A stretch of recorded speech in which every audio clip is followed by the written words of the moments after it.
Greetings and bienvenue, midnight crew. Thank you for returning to this broadcast. And welcome to new viewers joining us for the first time. If you like a video, then feel free to subscribe. Go fishing with a friend from New Zealand. First time night fishing with a boat at a big lake. We both are excited to possibly catch a huge catfish.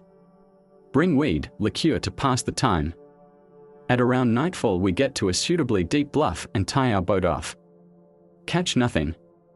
In the middle of catching nothing and complaining about it, we both start telling each other all of the spooky shit that has happened to us before.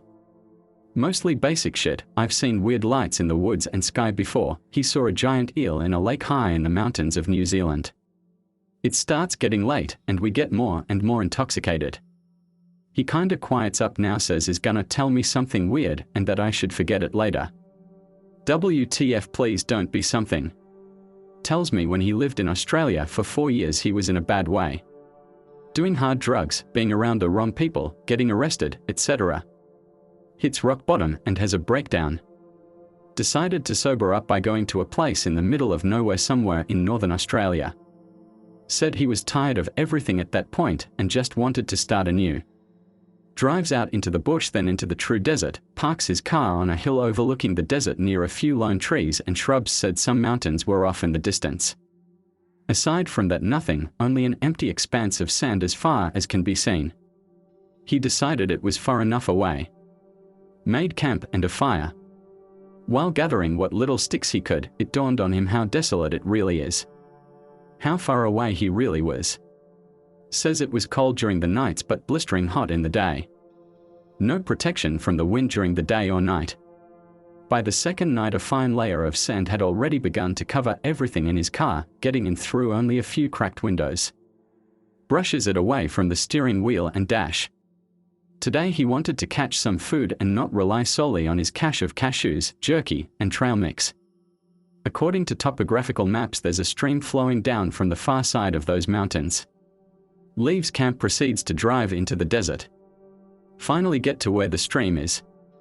It's mostly dry but has deeper rocky parts that seem to hold water year-round. At the first deep pool he casts into, there's cave drawings of ancient battles between gods, of tall figures and huge serpents.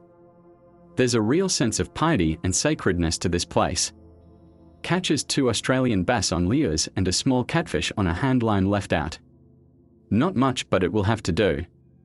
Head back across the desert, kicking up a cloud of sand that quickly dissipates behind him.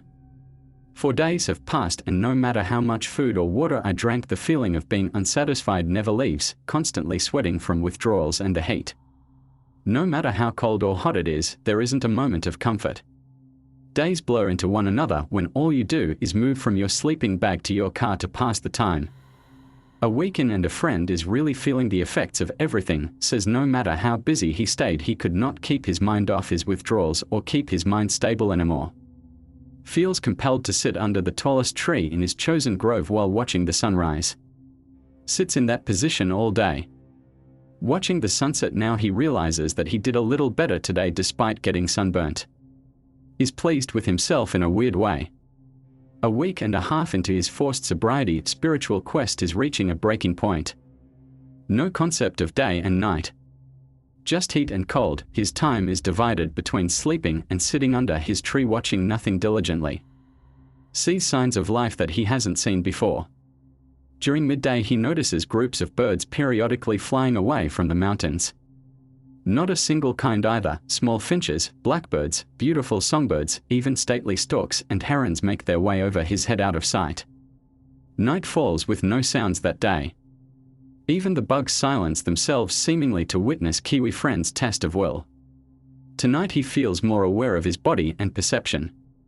He realizes he is more sunburnt than he has ever been. How tired and stiff he is. How dirty he is.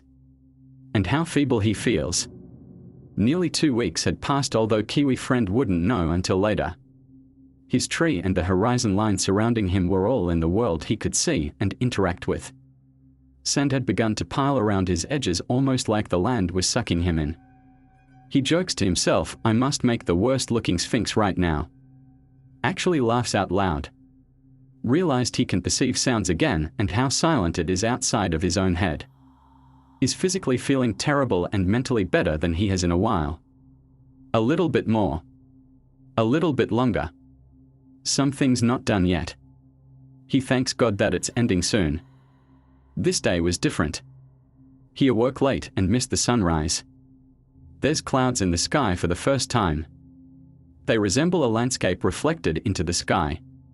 Can feel electricity in the air but no rain or lightning. Clouds leave as soon as they arrive. Shadows become long. Feeling of overwhelming sacredness returns. Sitting at attention now as if waiting to be debriefed by God. There's no chill anymore. No heat either. No wind. In that day's final moments the air itself looked clearer, like it had been opaque before and was finally scrubbed. As the sun set on the horizon waiting to go down, it seemed to have left a thin piece blacked out. A long thin shadow stretches out from that patch. Kiwi friend becomes aware of his heartbeat for the first time in days. It's over. Is it over? He says to himself out loud. Someone inside him broke down or was finally mended. Stands up on shaky legs. Gets the worst pins and needles sensation ever from standing up so fast. As Kiwi friend is glowing in his triumph, the sacred feeling is back stronger than he could have ever imagined. So strong he almost sits down again out of respect. That long shadow is now even longer in the setting Sunday. Now it's all he can draw his eyes to, all he looks at. An exceptionally tall figure walking as if water appeared on the horizon line. Said there was no dread. No fear. No sense of wrongness or that uncanny valley feeling. Only air of holiness. Thinks he should leave. Starts packing up camping supplies and gear. Kiwi friend realizes not eating and staring at the sun for a few days isn't ideal for evasive maneuvers. Now a feeling of immense shame overcomes him. What is he doing? How can he leave now? What would be the point of it all if he can't see it through to the end? Am I really afraid of withdrawal now? After everything I'm still afraid. It can't be. Decides to walk to his tree and watch until it's over. Stands at attention and stares directly at it this time. Not a husk reanimated or a spirit, nothing outwardly malevolent or benevolent. The horizon looks like it's following it now. Seems to be coming closer but at the same time pulling the ground to it. Remains part of the horizon as it nears. Kiwi friend can make it out better now, a tall man totally wrapped in light furs and loose fabrics. Weird proportions. Elbows in the wrong place. Knees and neck all wrong on an anatomy chart. Carrying a cloth bag and what he described as those hollow goods dudes have in samurai movies to carry water. It somehow feels more intense now, raw and open. He begins to cry. He knows he can't watch now, telling him to go. The weirdest feeling comes over him, described as when you feel something could have been but wasn't. Feels like meeting a beautiful girl and getting to know each other. Becoming friends for a day, then never seeing her again. A feeling of what could have been. So many missed opportunities in the past. So many more missed ones in the future. Endless possible paths you could have taken and will take. Endless paths that will remain unraveled. Kiwi friend is crying now, not from sadness but from finality. It feels like he's finished something he likes, but because of that can no longer do it. As he drives away mentally broken, he sees that tall lanky god standing under his tree. All I can hear is water lapping at the sides of our aluminum boat when he finishes. I don't really have anything to say to him. We made small talk on our way back in the morning. Was that God? To start this off, I'm not a frequent poster. I mostly just lurk here, but I finally feel like I should share and encounter some friends, and I had a while back. I didn't pre-type this and I'm too lazy to greentext it, so bear with me here. Also, before I say anything, I'll let you guys know this isn't some schizo fleshgate, skinwalker story, and while I'm sure I'll get called a liar, this did legitimately happen. All the backstory you really need is that I'm a 24-year-old college dropout who currently works at a Wendy's. Most of my friends graduated and are doing great things with their lives. I'd tell you that I'm not, but since I'm posting here it's kind of redundant. Last year 4 of my college friends decided to go camping near Kingman, Arizona. Apparently one of them had inherited some land in the mountains there and figured we should go check it out. Considering I'd just lost my job and really had nothing better to do, I decided to tag along. The 4 who went were Francisco, history geek who was fat in high school and now works out constantly and attracts all the girls. Terry, computer science major. I'll just leave it at that. Joshua, the per Kelvin, Amando who will probably end up seeing this thread at some point, KEK. And Will, kind of just tags along, never really talks much unless you bring up animals. After meeting up Josh's house in Vegas, we climbed into his ratty-ass 80s Isuzu Trooper and drove for what seemed forever until we pulled off at this dirt road. At the end of the road was an old farmhouse with a little Geo Metro parked in front of it with a little chicken coop in the front. All of us were surprised there would be neighbors this far out, and we talked to the man inside who had told him that Joshua's grandfather, the man who last owned the property, made a deal with him to let him stay on the land as long as he wanted. Small talk continued for a bit and we eventually decided we needed go and make camp somewhere, so we chose the side of the hill on the opposite end of the lot from the house, which in reality was just a one-room shanty with a garage. But before we left, Francisco and Will had gotten to the chickens, which were currently playing in the yard looking for worms and whatever else the dumb birds do. Francisco had seen the big rooster picking on this littler one and kicked the big rooster out of the way. Upon further inspection, the little rooster was kind of deformed and had a twisted beak. Francisco pulled out some of his sunflower seeds and fed the little thing, which seemed grateful, carefully pecking them out of his hand. Before we left, he stroked the chicken's head and walked off, leaving a small pile of seeds for the chicken he had now named Polly, although the larger rooster immediately pushed him out of the way and ate them. Setting up camp was fairly typical, a bit of shit-talking, racist jokes and arguments between Francisco and Josh. Things were pretty fun for a while. The first night wasn't even that weird. Despite a few weird noises that we all passed off as foxes, it was a fun night and a good start to what seemed like a fun trip. All this changed the next morning when we went outside and noticed weird claw marks in the sand all around our tents. Once again blaming it on foxes, we just carried on with our day, cooking some food and shooting cans. Josh had brought a Ruger 10-22 he got when he was a kid, and Francisco had a Glock or something. I'm not really into guns, so I don't know, but it was a 10mm. I only know this because he and Josh got into an argument about 10mm versus 45. The next night was quiet at first until all of a sudden we heard a loud bang coming from the direction of the farmhouse, followed by squawking from all the chickens, succeeded by the old man in the house shouting, "You're not getting any more of them, you bastard," and a deafening gunshot that Josh said sounded like a 12 gauge. Deciding he should probably care about what happens on his property, Josh insisted that the 4 of them go check the noise out. Yes, I know this is the white people point of every horror movie, but bear with me, it made sense at the time, thinking some homeless dude was assaulting the chickens or something. When we reached the house, we noticed a giant hole in the side of the pen and all of the chickens had escaped. We could hear them squawking in the distance and heading that direction. We also began to notice chicken tracks in the ground as Josh's flashlight illuminated them. But what unnerved us was every 10 feet or so there was a set of 2 tracks that looked nearly identical to a chicken's, albeit much, much larger. After a few minutes we caught up to the chickens, which were in a cluster moving around anxiously. Relieved that we found them, we started looking around for the rancher, who was nowhere to be found. Josh and Will decided they'd go back to the house and find him to see if he could help them get all the chickens back. Almost immediately after they left is when shit hit the fan. As we sat in the darkness with only my phone flashlight and the light on Francisco's gun for illumination, we heard this sound that was almost like a pissed-off rattlesnake and a cat in the distance. And then this dark figure jumped onto one of the chickens at the back of the group. It had spines down the length of its back that swayed back and forth as it landed, and disproportionately long back legs compared to the front. We both collectively shit our pants, and Francisco told me to cover my ears because he was going to fire a warning shot to scare it off. Even with my ears covered, they rang from the sound of him shooting in the air. To no effect, I might add, because the thing seemed unafraid and simply turned around with a chicken in its hands and looked at us.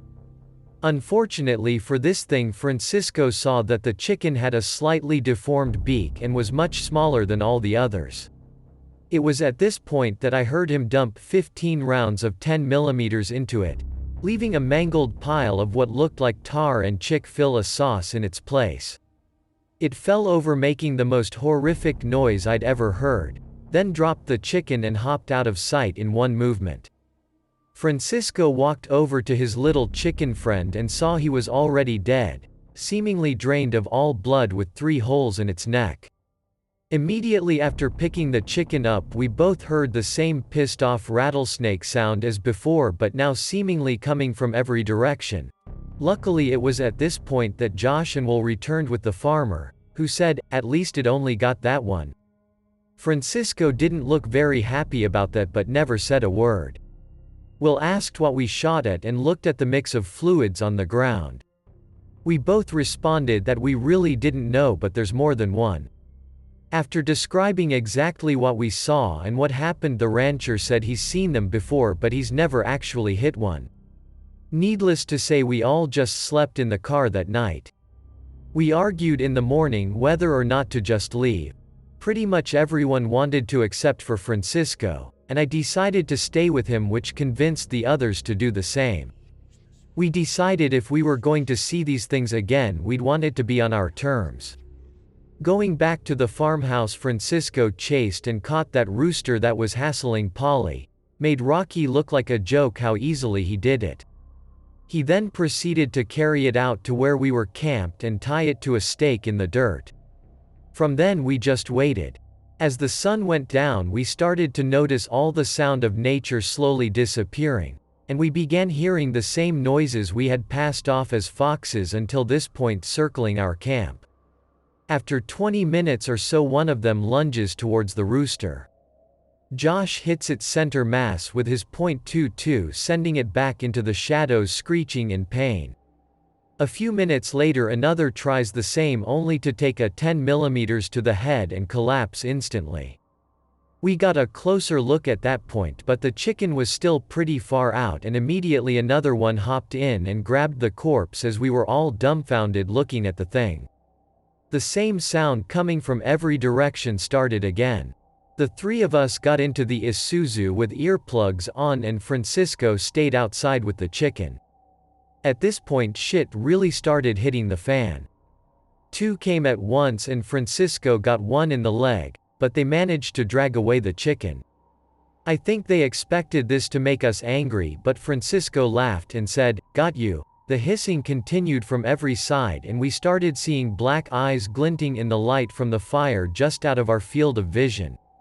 One jumped towards Francisco and got hit by Josh. Immediately after, Francisco put 2 rounds into center mass and it stopped screeching. Then another came and actually got to Francisco, who grabbed it by the leg and swung it into the side of the Isuzu head first. It didn't move after that, but he put a bullet in it just to be safe. The screeching subsided at that point, except for one, noticeably louder and deeper noise coming from directly in front of Francisco. What sounded like a rattlesnake was now a series of deep clicks that reverberated in all of our chests. It was at this point that Francisco changed to a new magazine, even though he had a few left in the old one. The sound began circling us, faster and faster, kicking up dust as it did, effectively creating a smokescreen around the fire. Then it came for the first time, jumping directly into the fire, smothering it instantly as it had died down in the time since this began, since nobody had time to get more firewood. The headlights from the Isuzu were the only source of illumination at this point. We saw smaller figures come and drag off the dead body from the side of the car, but we didn't bother shooting at them because it was obvious they weren't the threat. We were all yelling at Francisco to get back in so we could leave at this point, but then we saw the eyes, Two glowing red eyes almost like fire turned to ice and we all just froze. Like we were going through sleep paralysis and we could only watch. It charged Francisco, who dumped his entire magazine into it, sending it back into the darkness, trailing a bit of the black goo these things have for blood. He changed back to his other mag, which at that point only had 5 rounds left from how he tells the story. It charged one more time and Francisco didn't shoot. This thing pushed him to the ground and tried to bite his neck. He shoved his arm into its mouth and put the barrel to its neck, putting the last bullets he had directly into it, which caused it to let go of him and roll over, convulsing and making the most horrible noise we'd ever heard. He began going back to the car to grab more ammo and then it began trying to stand up once again. Josh started the car as I pulled him inside and we hauled ass out of there, not even bothering to grab any of our gear or anything. It seemed like we were going 100 miles per hour the entire way home. We took Francisco to a hospital and we told them a pit bull attacked him. He got a few stitches but was otherwise mostly okay, although he smelled like death for a few days after, no matter how much he showered. None of us have ever gone back and I'm pretty sure Josh just gave the land to that dude who lived there as he wanted nothing to do with it either. We don't really talk about it all that much anymore, but Francisco did make a little faux grave for Polly in his yard. Evening gentlemen, I'm drunk as shit right now and am in the mood to tell a story I maybe shouldn't be telling. Maybe this would be better on K, but I don't really care. I'm going to be skimping on some details, mostly just because that seems like a good idea, not really because I'm scared I'll get in trouble. Flashback: some 10 years ago I was a huge nerd for Stalker and Fallout and that kind of shit. I started making ghetto Geiger counters and cloud chambers once I somehow managed to graduate high school and got a shitty job at a potato warehouse. Never got good enough grades to go to school to become a nuclear physicist or engineer or anything like that, not to mention I could never afford to, but kind of daydreamed about it sometimes 'cause I was always way into that shit. One day after a few years working at the above-mentioned farm, I was flipping through some continuing education magazine my dad gave me. Find something about radiation safety.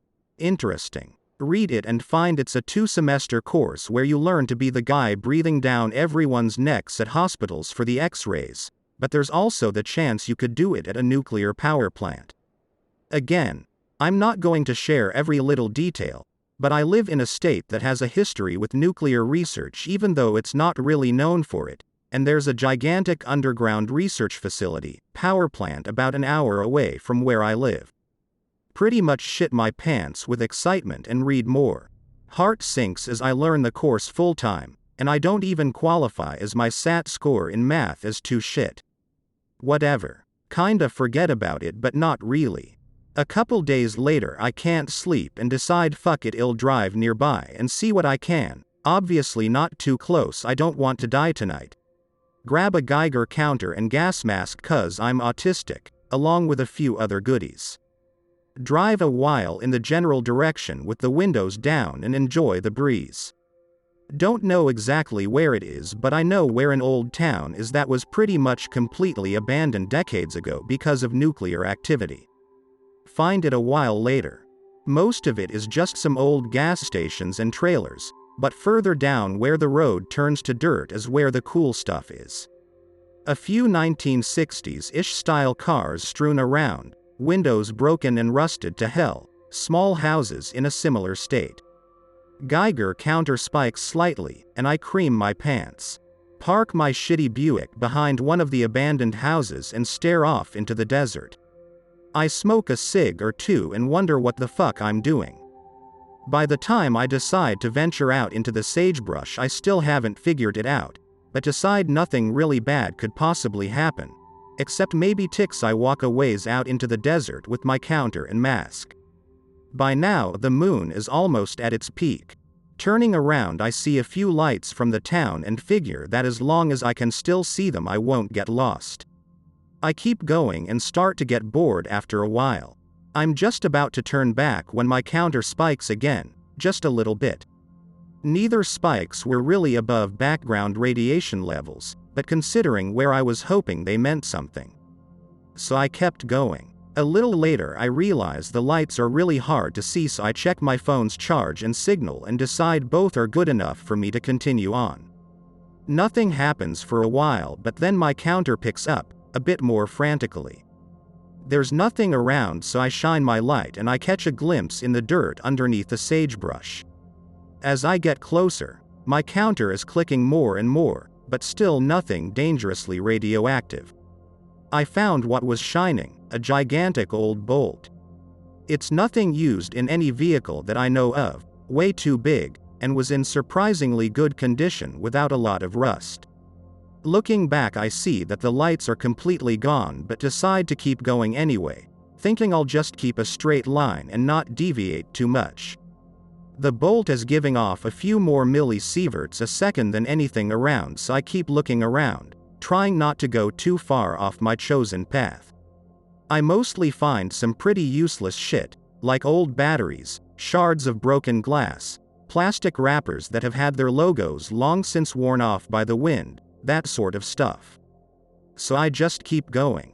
The night is nice and cool, and there's no human life for miles in any direction. By this point, there's no real reason to keep going.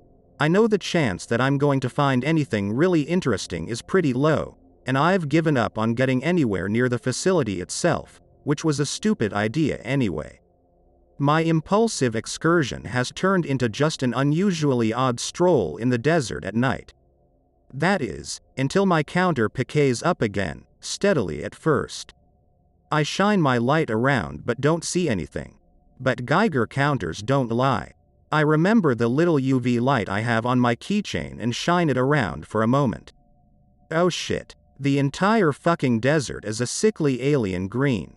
For every few dozen rocks or grains of dirt or sand, there's at least one radioactive bit reacting with the UV. I turn around and see that this field of radiation started not too many steps back. I have no idea where all this shit came from. There aren't any lights anywhere, not from the town behind me or from any parts of the facility. Just a lot of contaminated dirt and shit. I am now well above typical background radiation, usually just a couple millisieverts a year, but still not in any real danger. So of fucking course I keep going, using only my UV light. The green gets more and more dense and I stop to put on the gas mask, a cheap Israeli sieve. Once I'm getting a reading of about 10 or 20 millisieverts. Still not too dangerous, but I don't want to breathe in any potential alpha particles I'm kicking up. I get to a steadily climbing hill, the slopes of which aren't lighting up so much. Still no facility lights, and by this point I am so fucking curious that I don't even care. The sagebrush is thick as fuck and hard to climb through, but clears out a bit at the top. And as I come across the peak, I see it. It's not the biggest or most impressive building I've ever seen, but in the middle of a desert where nothing but sagebrush and rattlesnakes live, it came out of fucking nowhere and surprised the hell out of me. Most of it is made of rusty corrugated steel, with what I can only assume were once offices or small labs clustered around it. But what was keeping my attention was a massive fucking steel pillar or smokestack that looks like it had an explosion out the side. And yes, the whole fucking thing, as far as my shitty little light could reach, is glowing green. I stand there and stare for probably 5 minutes before I regain my senses. I take a step up and my Geiger counter explodes, so much so that I dip back down in surprise. I realize most of the radiation coming from what I have to guess was some kind of reactor was being blocked by the hill that, until I had stepped up a bit, was shielding my counter and most of my lower body. I squat down, head still reeling, and try to figure out what the fuck was going on. How long had I been walking? How far was I? What was this place? Was I about to get fucking shot by a sniper somewhere? I want to smoke a cig, but don't want to risk taking my mask off. I decide to hoist the part of my counter that houses the GM tube above me, and it explodes again. About 100 to 200 millisieverts. Not a good idea to be around that for too long, but I fucking have to, so I do. It's nowhere near as big as what we usually think of when we hear about nuclear reactors like PIC related, but in the darkness of the desert, it's still fucking huge. The UV light doesn't let me see quite as well, but I stick to it anyway because I want to make sure I'm not walking into America's own elephant's foot or something. As I descend the hill, the whole complex towers over me.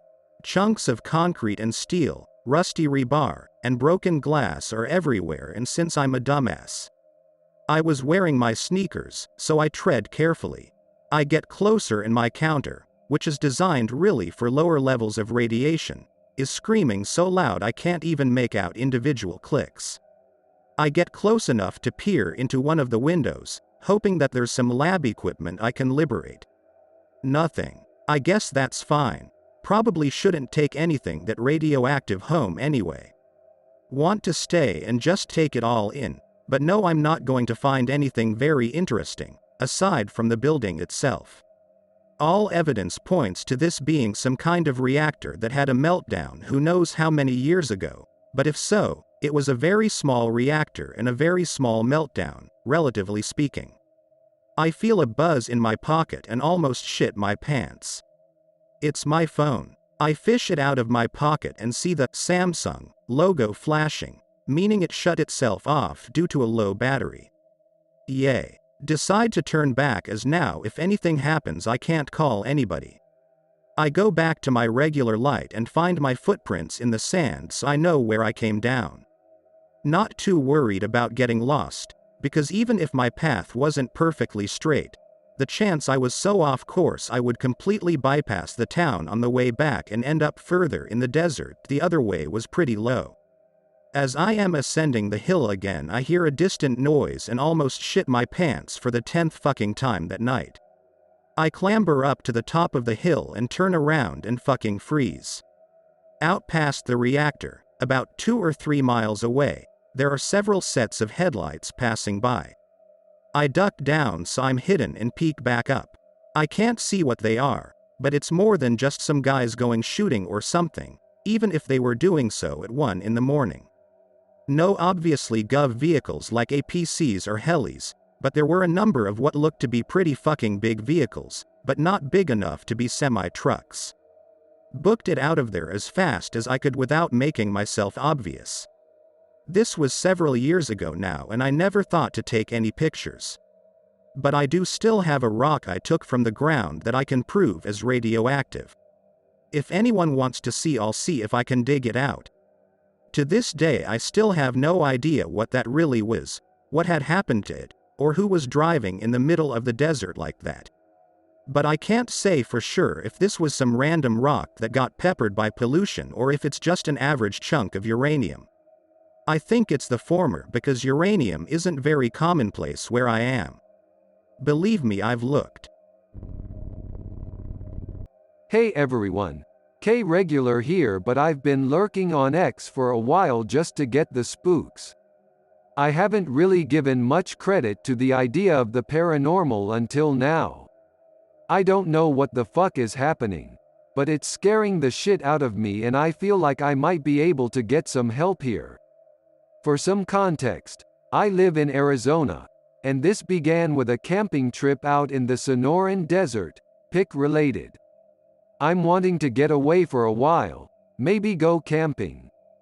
Get prepared. I camp light, so I packed minimally. Food, water, tent, blanket, first aid kit.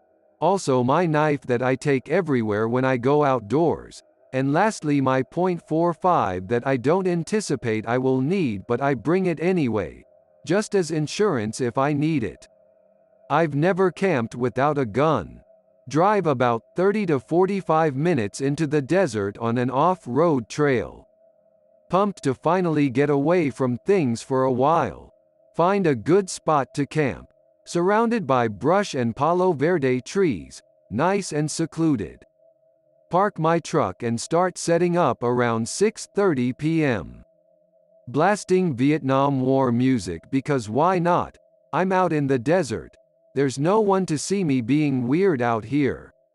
Made dinner, just relaxing and watching the sky light up orange from the sunset. Chilling in my truck bed, listening to music. Stars are beautiful because there's no light pollution. Around 8:30, I decide I should get ready to go to sleep because I'm getting up at the crack of dawn. About to settle down and go to bed when I hear crashing through the brush maybe 20 or 30 yards in front of my truck. Whatever, it's just javelina, the wild pigs we have in Arizona. Puts me on edge, but it's not really a problem.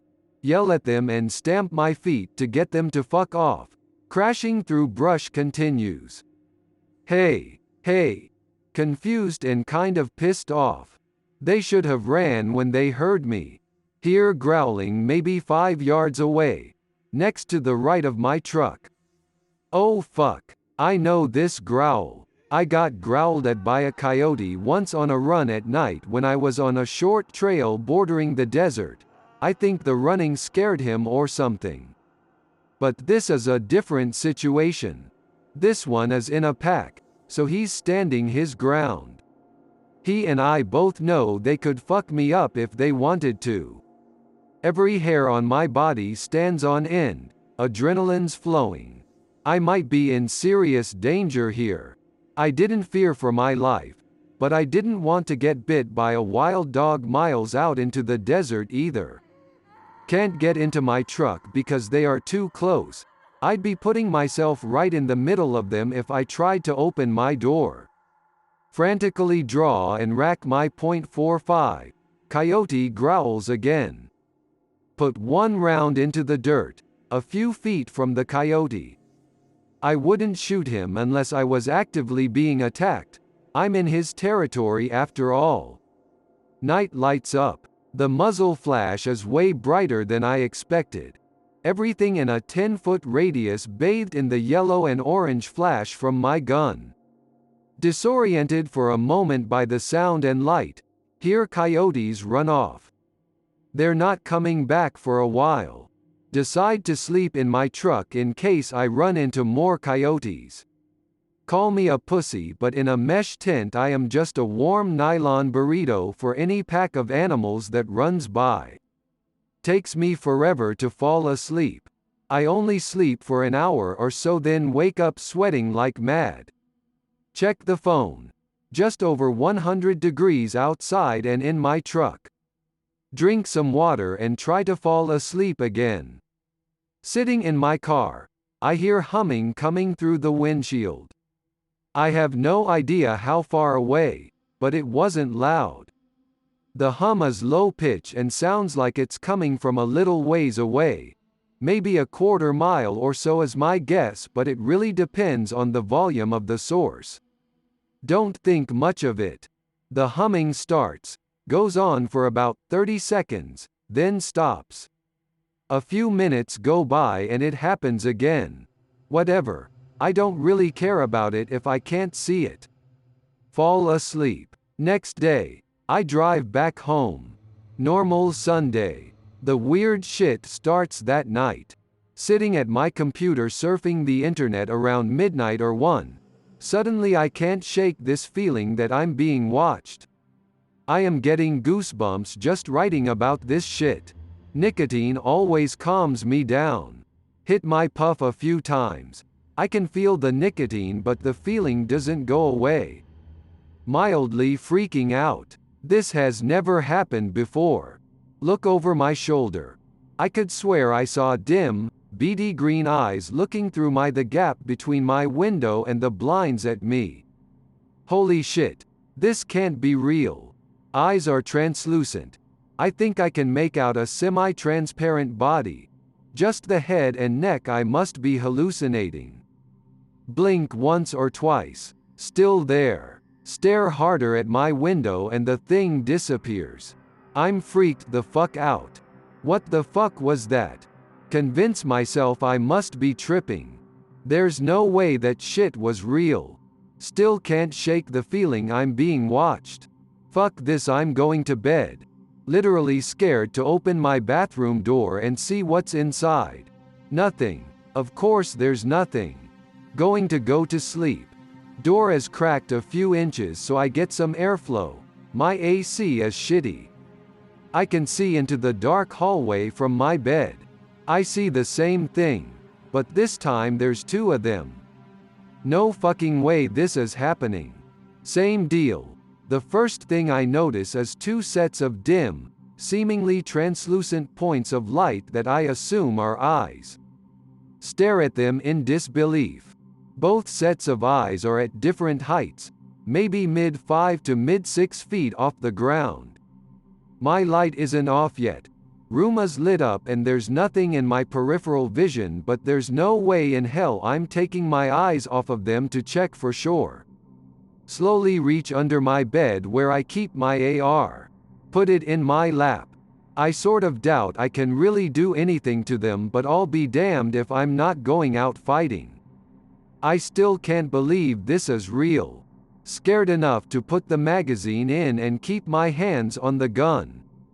Heart is pounding. Not faster, but harder. I'm completely shocked and in disbelief. This is different than anything I've ever experienced before. I can make out slender bodies, also translucent. Like whatever the fuck these are were apparitions, made out of dim shadows. Eyes seemingly bob and wave slightly, then fade away. I can't describe the way I was feeling right after that. I was still in denial that this could be real, but I saw what I saw. It was a kind of fear or terror more intense than anything I have ever experienced. At the moment I think the humming is what caused this, since everything began with my trip into the desert and the humming. I've never experienced anything remotely like this ever in my life. So, the second day after I came back from camping. Once again, shit doesn't go down until nighttime. Same fucking feeling, similar time of night. It starts the same way. Chilling out, just sitting at my computer like the previous day. Thinking about what the hell happened last night. Get the feeling again. Get goosebumps and feel cold, like I'm being watched. Take one side of my headphones off my ear so I can hear. Maybe 10 minutes pass, just listening to music in one ear and silence in the other. I hear a single light footsteps behind me. It sounds like bare feet.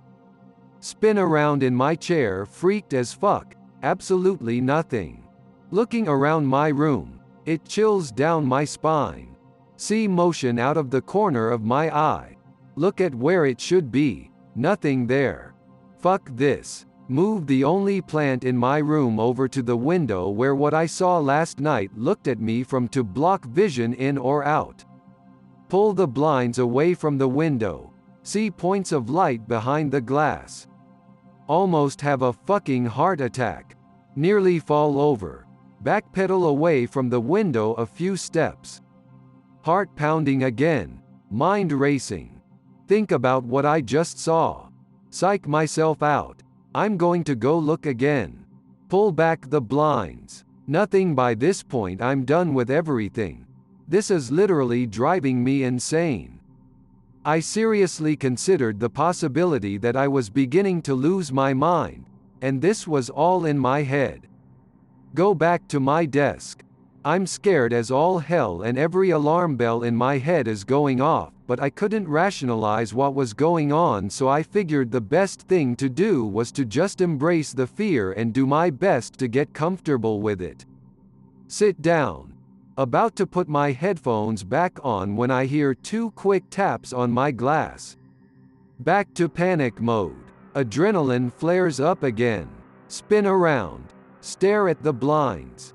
Hear more tapping on the outside of the adjacent wall next to my window, maybe 15 feet away from where it was last. My eyes were locked onto where I heard the tapping. Some time passed, I don't know how much, but I spent all of it staring at the wall and the window. Started to relax. Rest of the night was normal.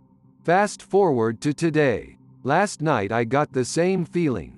But nothing paranormal happened like what had happened the 2 nights prior.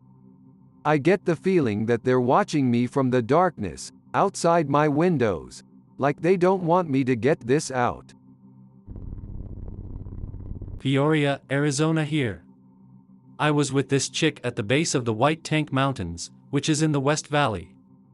Just take Olive West till it stops.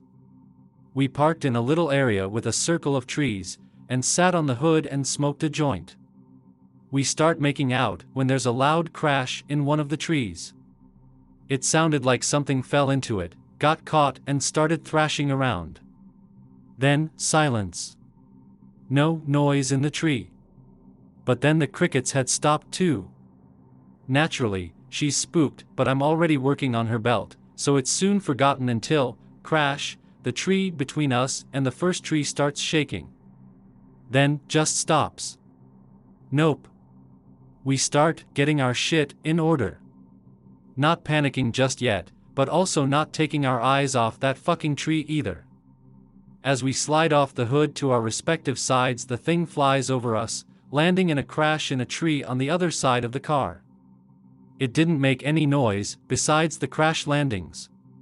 But it was huge, large enough to cast a shadow over the whole car at night. She started researching it after that. She was convinced it was the Mothman. Granted, she was also pretty stupid. I'm pretty sure it was a really big owl. Hey man, Tucson here. I think I had a similar experience. Not sure if some sort of large bird, or maybe a primate. I have seen weird shit in the desert. In Tucson, we have a mountain with A on it called a mountain, wow. It's a popular tourist attraction by day, and overlooks the city. It's a popular makeout spot by night.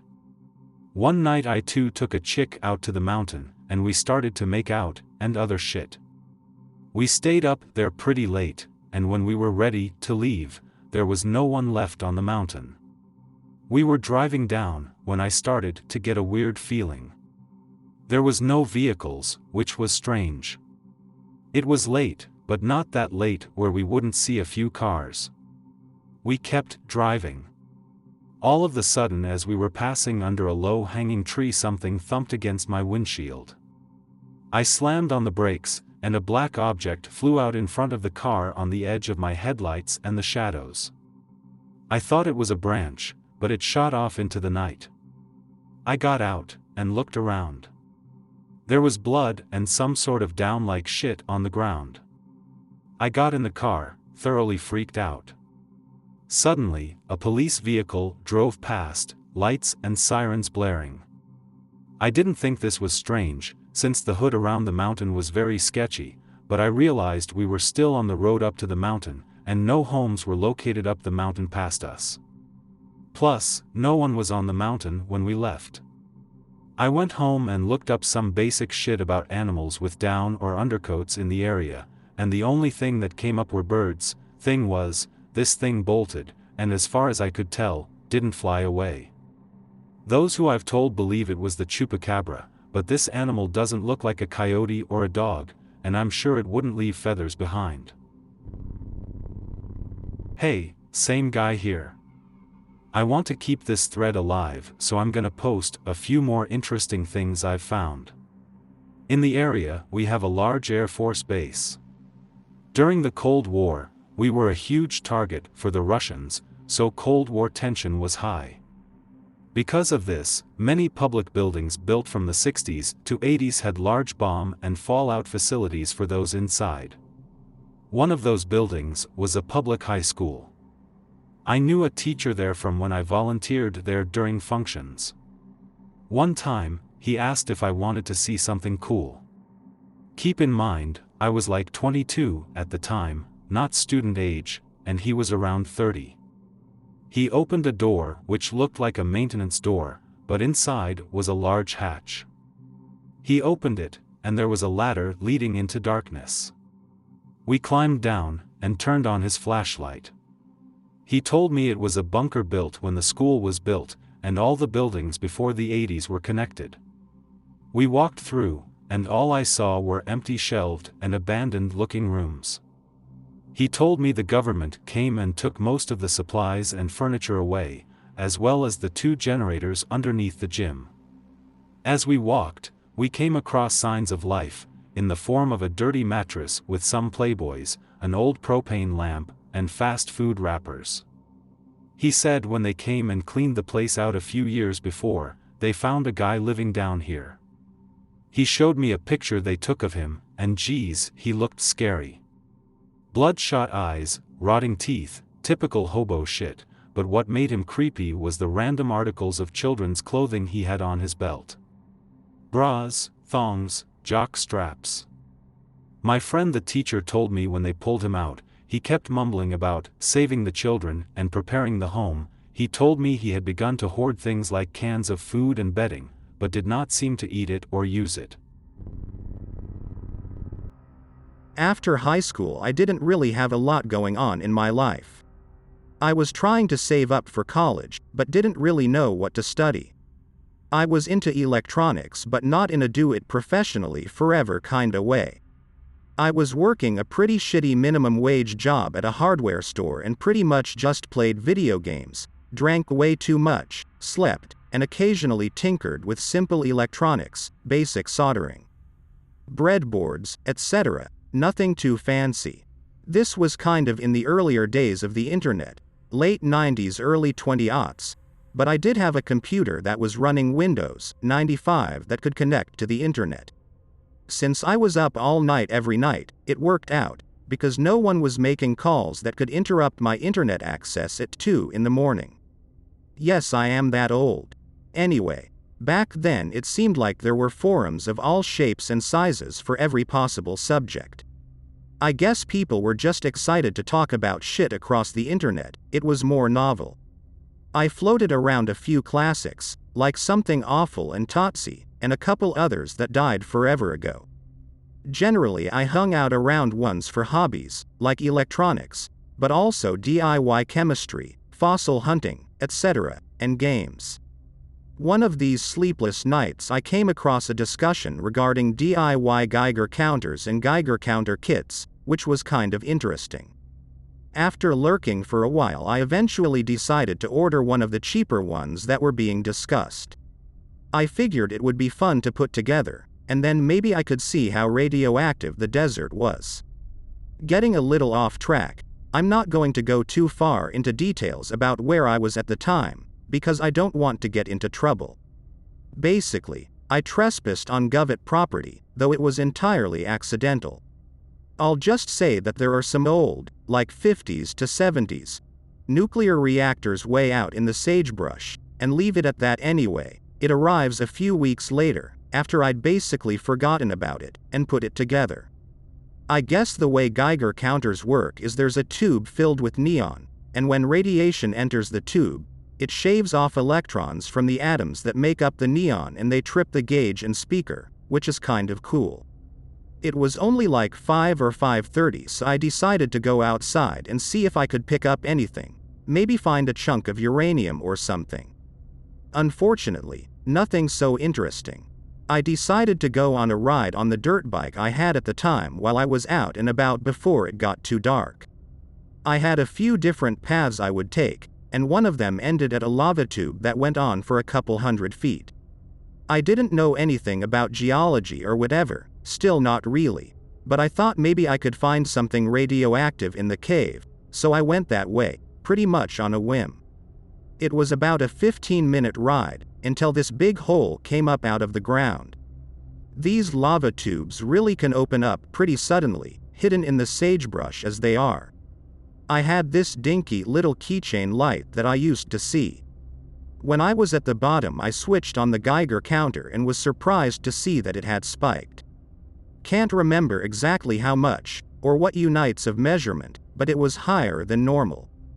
The needle climbed steadily as I neared the end of the tube, but I couldn't see anything out of the ordinary, just your average lava rocks and empty beer bottles. I went back up and decided to follow the direction the tube went on the surface, and the gauge climbed just as it had before. I kept going until I reached the edge of a little cliff, only about 20 feet, and the Geiger counter was clicking pretty loud. By this time it was starting to get dark, so I decided to come back and investigate on my next day off.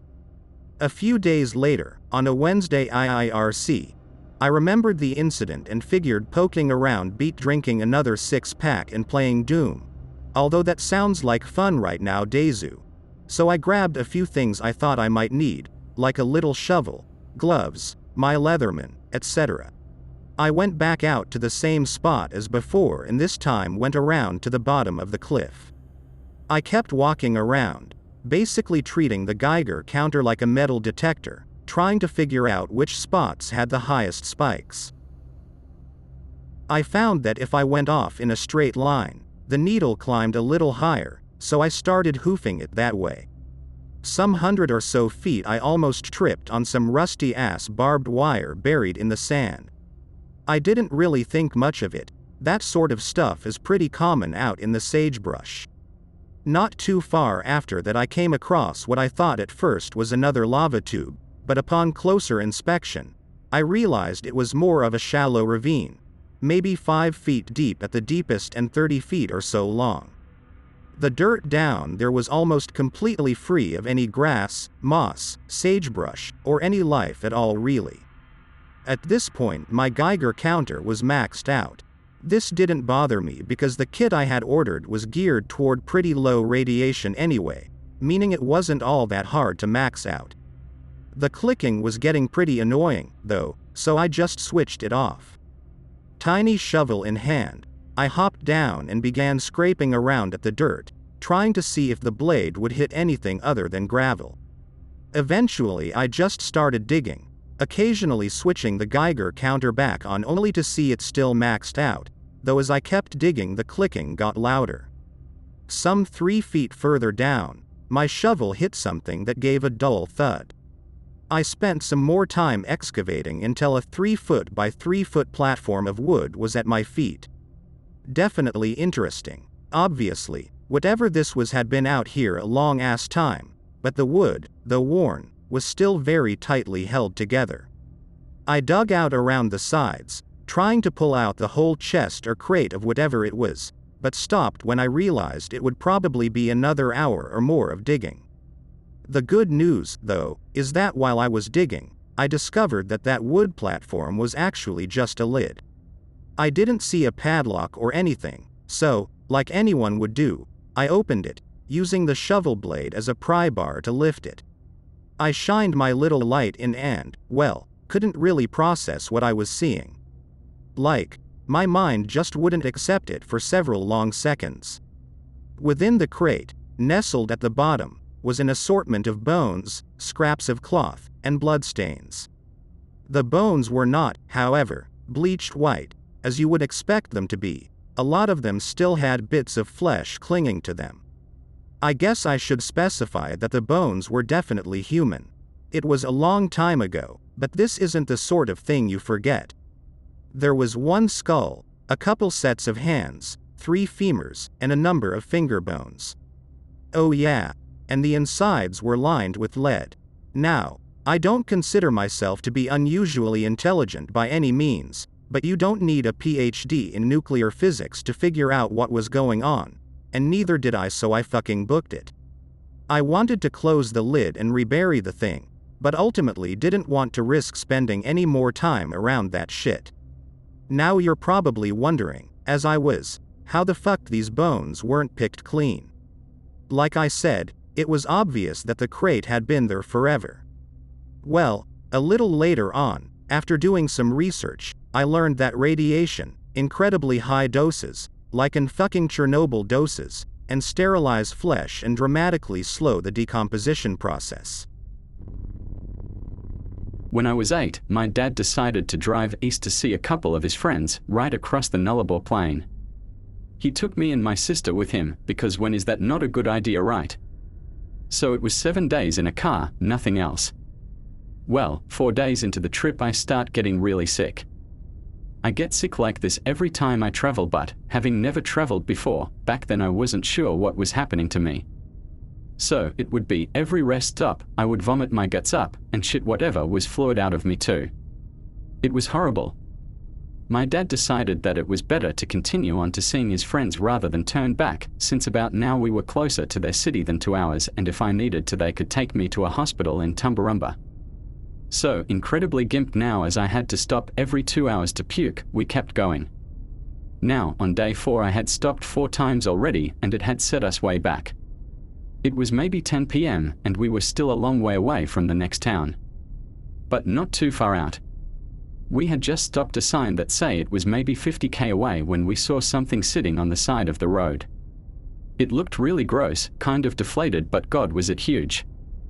My dad didn't want to stop, but I was feeling the need to vomit, so he decided to check it out while my sister sat in the car, and I made him a dash for the closest short, scraggly bush.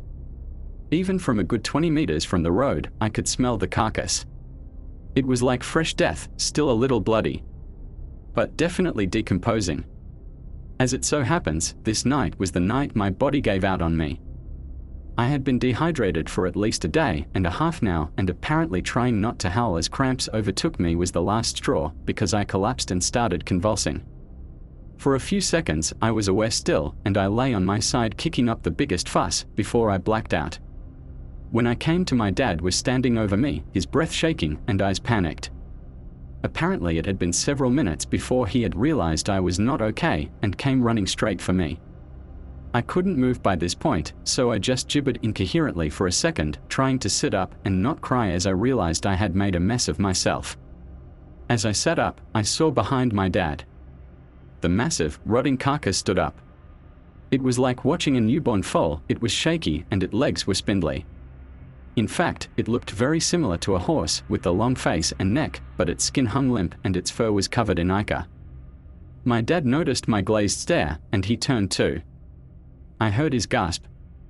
The creature, however, appeared to not notice, as we were well out of the car's headlights. It took a few stumbling steps and, tail swishing, disappeared into the blackness on the other side of the road. My dad carried me to the car, practically running, and instead of letting me change out there I had to while the car was running. My sister had been asleep the whole time.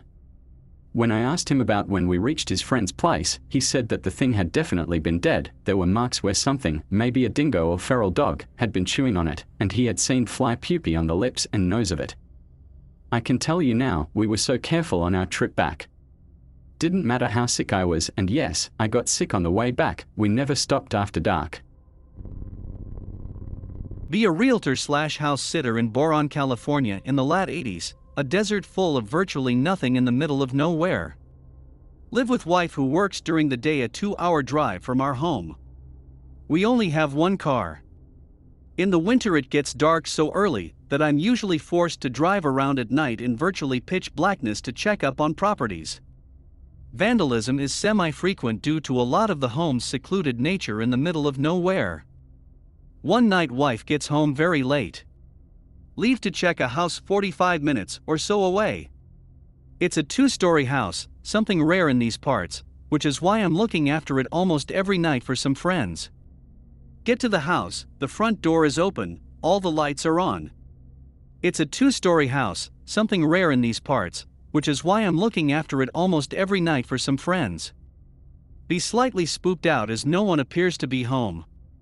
Turn off all the lights, lock the doors, leave and drive to the second house I need to check for the night. It's another 45 minutes away. The second house is a house I'm trying to sell, a small mobile home deal. Get to the second house. Everything immediately feels strange. It's somehow the first 2-story house again. All the lights are on, and this time the water is running in the bathrooms, and all the windows are open.